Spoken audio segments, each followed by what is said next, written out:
In 2006, in their 10th season, South Park released one of the most beloved episodes in series history, Make Love Not Warcraft. This episode not only has massive critical acclaim, but is also adored by the South Park fandom nearly unanimously. But the most insane thing about this episode is the sheer number of disparate elements that had to come together for it to work at all. In South Park history, there has never been an undertaking quite like Make Love Not Warcraft, and it was so experimental that Trey Parker himself was terrified that it would ruin the legacy of South Park. So today, let's dive into South Park's most miraculous episode in the entire series history, Make Love Not Warcraft.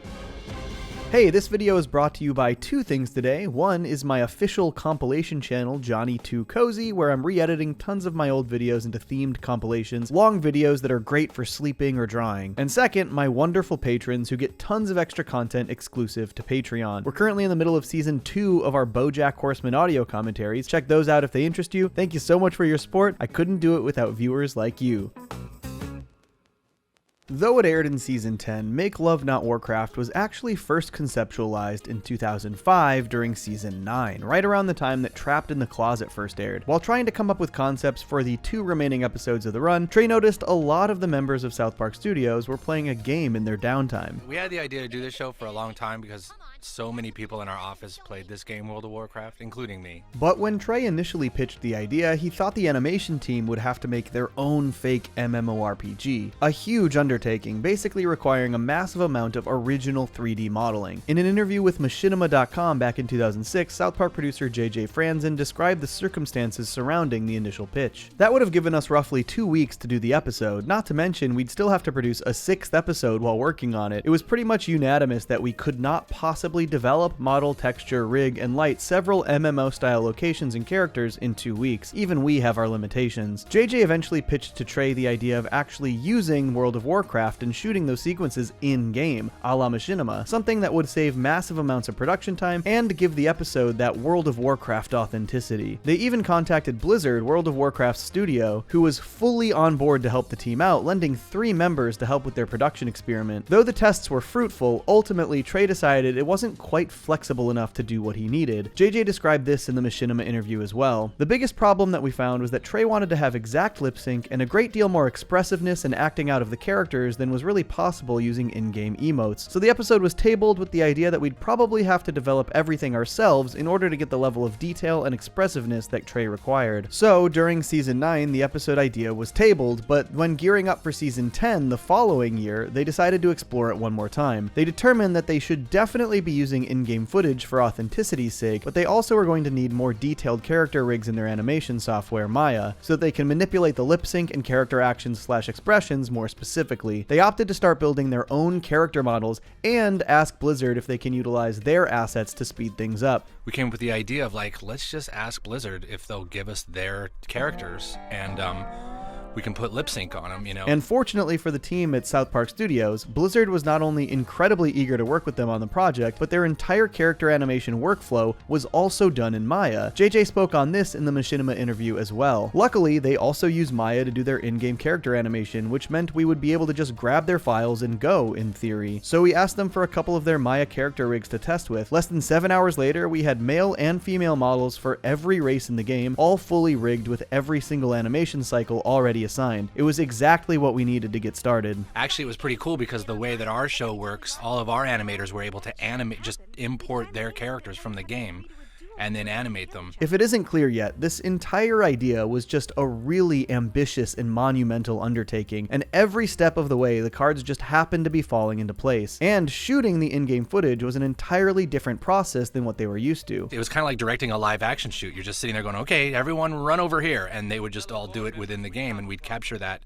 and put it in the show. And to add to the incredibly fortuitous nature of this entire episode's existence, so many of the things that happened during this filming process ended up dictating and changing places the story went. Blizzard actually allowed them all to shoot on an alpha server for their first expansion, Burning Crusade, which wasn't due out until the following year, but these weren't entirely private servers. And at one point while we were doing that, this random character just showed up and started running around trying to kill people. And we're like, who is that? And they said, we don't know. This is basically what the entire episode is about. The player who would not stop killing people and ruining everyone else's World of Warcraft experience. Additionally, the Blizzard employees' response to kill the interloper feels like it really affected how other aspects of the episode's story were tackled. And the other Blizzard people were like, dude, you can't do that. You can't kill other players like that. It's not cool. And like this big ethical thing about because they are high up on the Blizzard chain. While this definitely wasn't translated directly into the episode, it does feel like this sort of overly self-serious attitude where everything is this ethical question did make it to the Blizzard employee characters within the episode. Jim,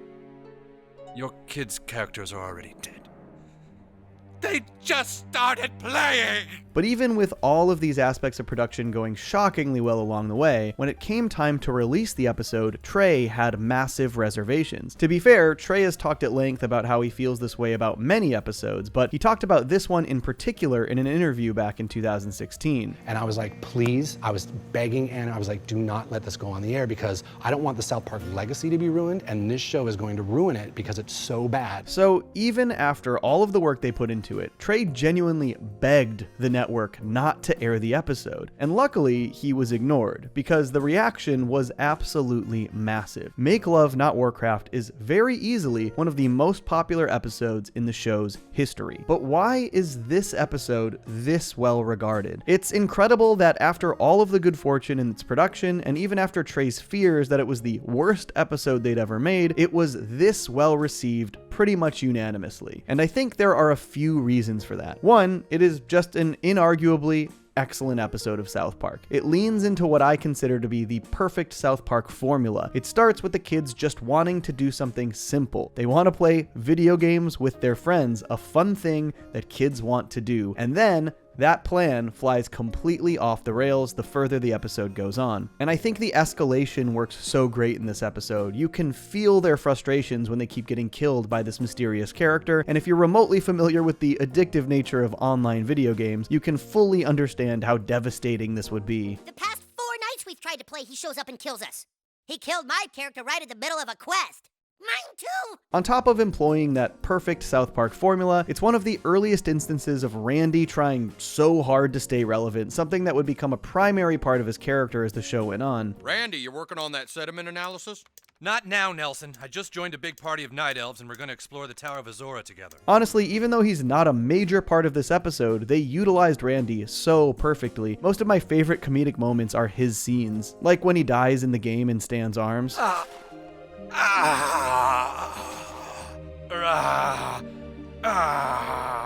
I think what also makes this episode so fun is that though it is wholly embracing World of Warcraft as a concept, it's also sort of making fun of that world and the people who dedicate themselves to it. Playfully, of course. We are dealing with someone here who has absolutely no life. How do you kill that which has no life? And the realization by the kids that if they want to even just play World of Warcraft, they will also have to forfeit any semblance of a life just to become powerful enough to beat this mysterious killer, that they would have to secretly kill boars in the forest to slowly level up. Do you know how many we would have to kill to get up 30 levels? Yes. 65,340,285. Not to mention that these gamer models they built out for the boys later in the episode are pretty iconic at this point. On top of this, the episode felt like it really understood World of Warcraft. Yes, it took some liberties for creativity's sake, but I think people related to how earnestly these gaming sequences played out. Stan, what enchantment does your Cloak of the Tiger have? Plus 15 agility? Give the cloak to Kenny, he needs the agility boost for bow attacks.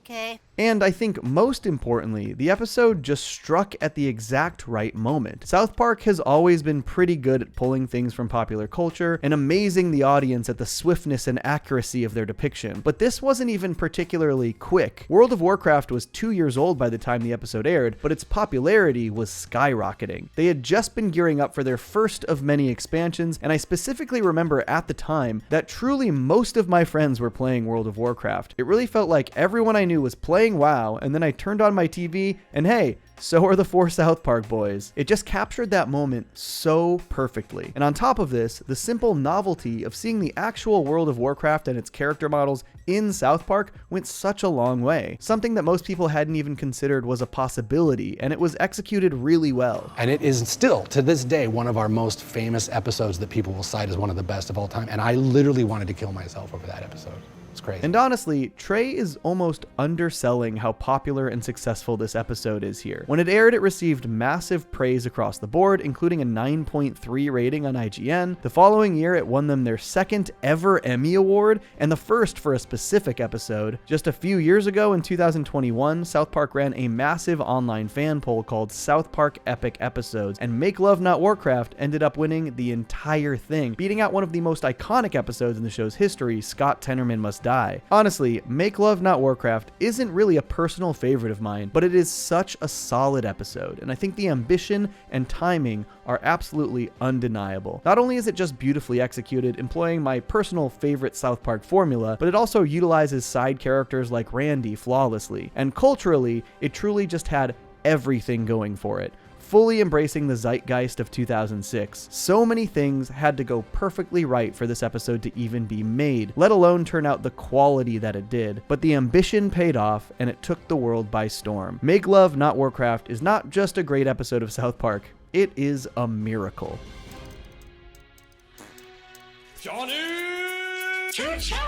I stay mellow watching Johnny Two Cellos. He talks cartoons, he's a really cool fellow. He keeps you posted on adult cartoons. If that's what you're into, then grab a spoon and a very big bowl of your favorite cereal. Feels like Saturday morning cartoon material. Johnny Two Cellos, watch him on YouTube. Now enjoy this groove and bust a move.